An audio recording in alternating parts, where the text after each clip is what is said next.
今回はですね、ある非常に権威のある科学論文をいわば顕微鏡で覗き込むように徹底的に見ていきたいと思います。これによって科学がどういうふうに機能して、そして時にはどう誤解されてしまうのかっていうのがすごくよくわかるんですね。これはただ論文を紹介するだけじゃありません。その論文の設計図、その中に隠されたロジックを読み解いていく、ちょっとした探偵事のようなものです。さて、この論文が導き出した驚きの結論とは一体何だったんでしょうか。まずはそこから見ていきましょう。さて、まずはその結論から。これ本当にインパクトが大きかったんです。フランスのなんと2800万人もの人々を調査した結果、ワクチンを接種した人たちは接種していない人たちと比べて長期的な死亡リスクが 25% も低かったというんですね。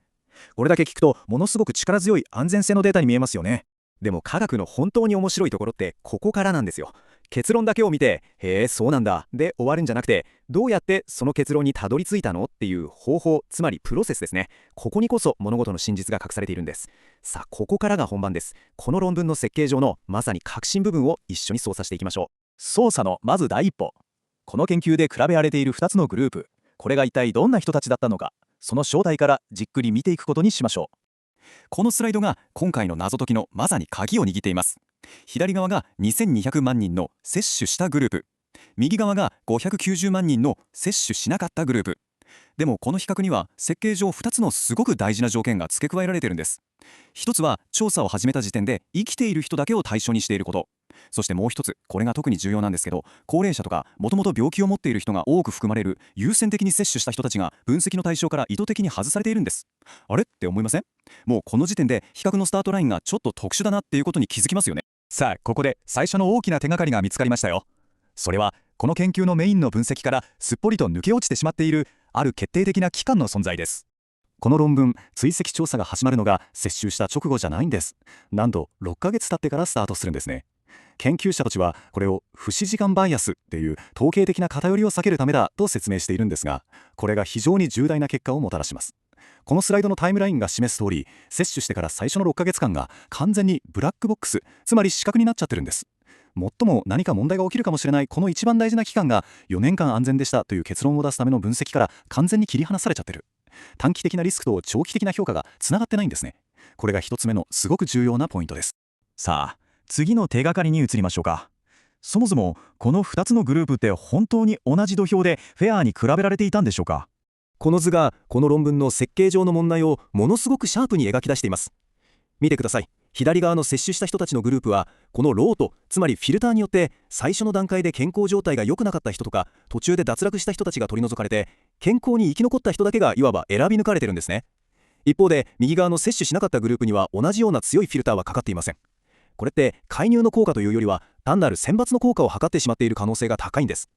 例えるなら、厳しい訓練を生き残ったエリート部隊と一般の市民の生存率を比べて、この訓練は健康に良いって言ってるようなものなんですよ。比較の前提がもう最初から崩れちゃってるわけです。もちろん研究者たちもプロですから、グループの間に偏りがあることは分かっています。だから年齢とか41種類のものの病気について統計的に一生懸命調整しようとはしてるんです。でもこの天秤が示しているように、統計モデルではどうしても調整しきれない要因があるんですよ。それは何かというと、健康に対する意識の高さとか、普段からリスクを避けるような行動をしているかとか、あるいは医療を信頼しているかといった人間の行動や心理の部分です。観測された死亡率の差っていうのは、実はこういう測定できない要因だけで十分に説明できてしまう可能性だってあるんです。これは著者自身も論文の中で認めていることなんですね。さて、我々の捜査もいよいよクライマックスです。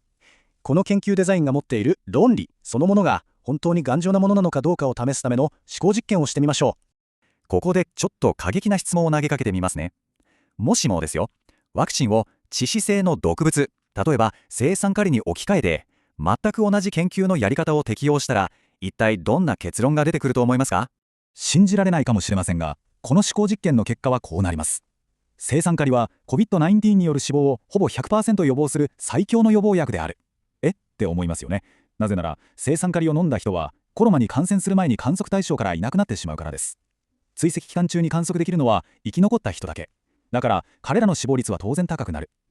これ皮肉でも何でもなくて、この研究デザインの論理的な帰結なんです。ここで一番大事なのは、これはワクチンの話をしてるんじゃないっていうことです。これはある介入の本当の効果と単に被験者が観測からいなくなってしまうっていう現象を区別することができないという、この研究デザインそのものが持っている構造的な欠陥を暴き出すためのテストなんです。致死性の毒物ですら体に良いように見せてしまう設計というのは、もはや原因と結果を正しく結びつける能力を失っていると言わざるを得ないわけです。さて、ここまでの操作で一つの論文の中身をじっくり見てきました。ここからは視点をぐっと広げて、この論文を取り巻く科学出版の世界、そして社会からの圧力というより大きな問題へと目を向けていきましょう。なぜこれだけ設計上の、つまり構造的な問題を抱えた論文がJAMAネットワークオープンという超一流の雑誌に掲載されてしまったんでしょうか。そもそも学術誌の本来の役割って社会が安心するような結論を届けることじゃないはずですよね。科学的な方法がちゃんと厳密に守られているか、その番人であるべきなんです。この一件はこの雑誌が方法論の厳密さよりも結論が社会に与えるインパクトの方を優先してしまったんじゃないかという非常に重い問いを投げかけているんです。じゃあなぜ学術誌がそんなプレッシャーを感じてしまうのか。それは特にパンデミックのような危機的な状況では、科学っていうのはただ真理を探求する場であるだけじゃなくて、社会を動かすための一つの装置としての役割も担ってしまうからなんです。社会は科学に対して不確実なことよりも今すぐ何かを決めるための根拠を求めます。こういう強い圧力があると、論文を出版するプロセスでスピードと厳密さがどうしてもトレードオフの関係になりがちなんですね。この図が問題の構造をすごく分かりやすく示していますね。まず論文そのものの問題がある。次にその方法論的な欠陥を見過ごして強いメッセージ性を持つ結論を掲載してしまう学術誌の問題がそれを増幅させます。そしてその背景には、科学の厳密なプロセスよりも社会を安定させるための望ましい結論を優先してしまうという社会全体の問題がある。この3つの歯車がガチッと噛み合ってしまうことで問題が構造化されていくわけです。今回の分析が示している一番大事な教訓はこの言葉に尽きると思います。社会的にどれだけ歓迎されるような結論であっても、それを導き出した方法が歪んでいたら、それは砂の上にお城を建てているようなものなんです。科学の権威っていうのは、その方法が公正で透明であるかどうかに全てがかかっているんですね。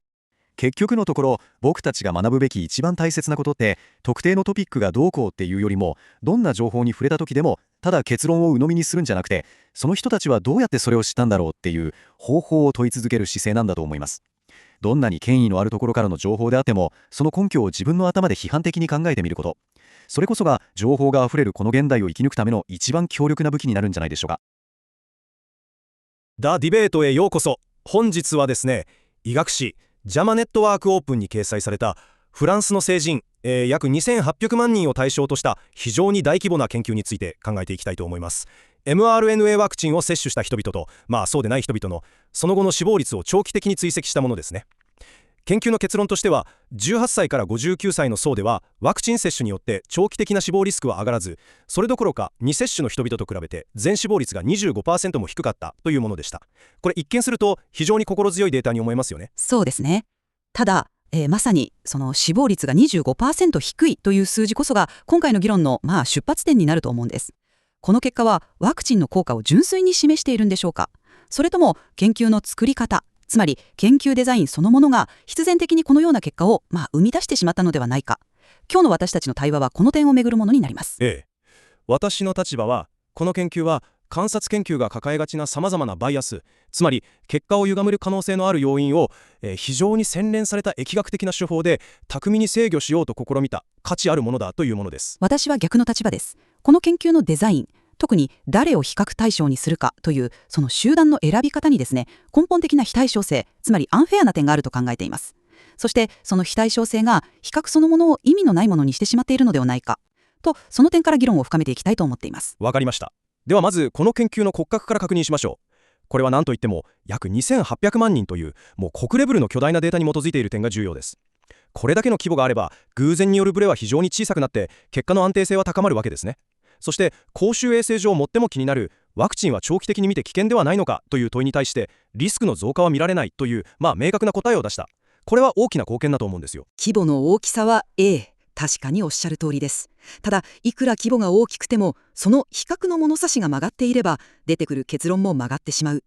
私が一番問題だと考えているのはまさにその物差し、つまり比較の仕方なんです。この研究ではワクチンを接種したグループからある特定の人たちが除外されていますよね。2021年5月1日より前に接種したいわゆる早期接種者ですね。全体の約 12% に当たる人々です。研究者は彼らを分析から除外していますが、これには明確な理由があります。当時フランスでは接種が始まったばかりで、優先的に接種を受けたのは重い基礎疾患を持つ人や介護施設に入所している人など、もともと死亡リスクが非常に高い集団でした。彼らを後から接種したより健康な一般集団と一緒にしてしまうと、ワクチンを接種したグループ全体の死亡率が不当に高く見えてしまう。これは後落と呼ばれる典型的なバイアスでして、分析対象をより均質な集団にするために彼らを除外したのは、疫学研究としては妥当な判断だと思います。その均質にするという操作自体に私は最大の問題があると考えています。おっしゃる通り、接種群から最も健康リスクの高い、いわば最も脆弱な 12% の人々を取り除いたわけです。しかし問題はここからです。それと同じくらい脆弱な人々を比較対象である未接種群からも取り除いたのでしょうか。答えはノーですよね。未接種群には重い病気で接種に行けなかった人や、もともと健康状態が非常に悪い人々がそのまま含まれているわけです。それはしかし、つまりこれって片方のチームからはあらかじめ体力のない選手をベンチに下げておいて、もう片方のチームはそのままのメンバーで試合をさせるようなものじゃないですか。これはバイアスの調整ではありません。意図的により健康な人々で構成される選抜された接種群を作り出し、それを一般集団である未選抜の未接種群と比較している。これではどちらが有利かは試合をする前から明らかですよね。この非対称な操作だけで死亡率に 25% の差が生まれても、私は全く不思議ではない。そうは思いませんか？なるほど。選抜された精鋭部隊と一般市民を比べているというご指摘ですね。その表現は少し刺激的に聞こえますが、なぜそう言い切れるんでしょう。データを見ると必ずしも単に健康な人だけが接種群に残ったわけではないようにも見えます。例えば統計的な調整が入る前の生のデータを見ても、心血管代謝系の併存疾患を持つ人の割合は実は接種群の方が未接種群よりもわずかに高かった 9.3%vs7.8% と報告されています。もし本当に健康な人だけを選抜したのであれば、この数字は逆になるはずではないでしょうか。それは非常に重要なご指摘ですが、その数字だけを見て安心はできないんです。なぜなら、私たちが問題にしている 12% の早期接種者というのは、単に持病があるというレベルではなく、フランスの接種戦略上、最も死に近い極めて脆弱な人々だったからです。彼らを接種群の母集団からごっそり除外した。一方で未接種群には同様に脆弱でありながら接種にたどり着けなかった人々がそのまま残っている。この構造的な非対称性が比較の出発点を根本的に歪めているんですよ。スタートラインがもう数十メートルも違う場所から競争を始めるようなもので、これでは公正な比較とは言えません。しかし研究者たちも両グループの背景が違うことは当然認識していますよね。だからこそ後から統計的な手法でその差を埋めようと試みているわけですよね。その話はまた後にほどするとして、もう一つこの研究のデザインで重要な点があります。それは追跡開始のタイミングです。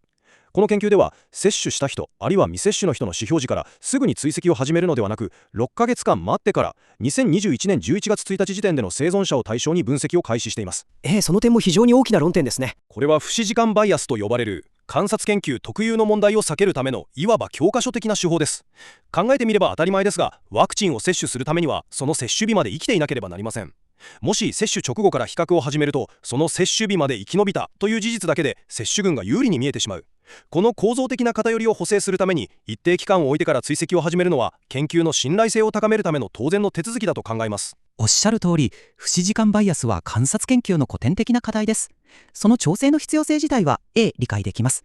ただ、私が問題にしたいのは、その調整が別のもっと大きなバイアスを生んでしまっているのではないかという点なんです。この手法には実は非常に大きな代償が伴います。まず定義上、この研究は接種後6ヶ月以内の短期的なリスクを全く評価できません。論文でも短期リスクは別の研究で評価したと謳っていますが、長期安全性を謳う研究が最も注目されるべき初期の期間をすっぽり評価対象から外しているわけです。短期リスクと長期リスクを分けて分析するのはむしろ丁寧なアプローチとも言えませんか。異なる時間軸では異なるバイアスが働きますから、それぞれに適したモデルで分析するのは理にかなっていると。しかし、もっと重要な問題があります。先ほどの 12% の除外という非対称な集団選抜と、この6ヶ月間の生存フィルターが組み合わさることで何が起きるか。つまりまず、最も不健康な層をあらかじめ除外し、さらにそこから6ヶ月間無事に生存できた安定した人々だけを選び出して比較対象にしている。これは二重のフィルターです。こうして選び抜かれた健康な生存者集団の死亡率が低くなるのは、ある意味で当然の結果ではないでしょうか。しかしその6ヶ月の待機期間は未接種群にも同じように適用されていますよね。そこは公平なのではないですか。そこが、巧妙なところなんです。形式的には同じですが、実質的には違う。接種群はワクチン接種というイベントを乗り越え、その後6ヶ月生存した人々です。一方、未接種群はある指標から6ヶ月生存した人々ですが、その指標日はランダムに割り当てられています。しかし考えてみてください。ワクチンを接種するという行為自体が一種の健康度のスクリーニングとして機能している可能性があります。体調が非常に悪ければ接種を延期しますし、そもそも接種会場まで自力で行けるだけの体力が必要です。この測定できない隠れたスクリーニング効果と目に見える6ヶ月の生存フィルターが重なることで、接種群がより有利な集団として選抜されてしまう可能性は決して否定できないと思うんです。なるほど。つまりデザイン上の手続き一つ一つは合理的でも、それらが組み合わさることで意図しない選抜効果が生まれているのではないかというご指摘ですね。しかし研究者たちはそういった背景の違いを放置したわけではありません。ここで最後の論点、統計的調整の話になります。彼らは両軍の背景に違いがあることを前提として41項目もの併存疾患や社会経済的な指標を用いて IPTW という非常に高度な統計手法で調整を行っています。 IPTW、 逆確率重見つけ法ですね。はい。これは非常に大雑把に言うと、両方のグループの参加者に背景因子が均等になるように仮想的な重りをつけるような作業です。例えば未接種群に多い若くて健康な人には軽い重りを、接種群に多い病気のある人には重い重りをつけて、統計的に両グループの背景をそっくり同じにする。こうすることで背景因子の違いではなく純粋な介入の効果を見ようというわけです。これは観測された後落因子を取り除くための現時点での最善の努力と言えるのではないでしょうか。重要ですし、研究者の努力は認めます。ですが、その理屈には納得できません。なぜなら、統計的な調整はあくまで測定された後落因子しか補正できないからです。この研究の根本的な問題は、集団を選抜したというデザインそのものから生じる測定不能な選択バイアスにあります。先ほどから繰り返し指摘している最も脆弱な早期接種者 12% を片側のグループからだけ除外したという構造的な歪みは、どんなに精巧な統計的重み付けをしても完全には修正しきれないんです。とおっしゃいますと？例えば健康に対する意識の高さやリスクを避ける慎重な生活習慣といった因子は死亡率に強く影響することが知られていますが、今回の研究で使われたような健康データベースからは測定が非常に困難です。ワクチンを積極的に接種に行くような人々は、そもそも健康診断を定期的に受けたり食事に気をつけたりする傾向があるかもしれまい。こうした測定不能な要因が見かけ上の死亡率の差を生んでいる可能性は十分にあります。統計モデルというのはいわば傾いた土台の上に建てられた家を家具の配置を工夫して水平に見せようとするようなものです。どんなに頑張っても土台そのものの傾きは直せません。論文の著者自身も結論のパートで健康行動バイアスのような測定不能な後落が残存する可能性を正直に認めています。もちろんいかなる観察研究にも測定しきれない後落、いわゆる残余後落の可能性は残ります。それはこの研究に限りません。しかしこの研究チームはそこでもう一歩踏み込んでいます。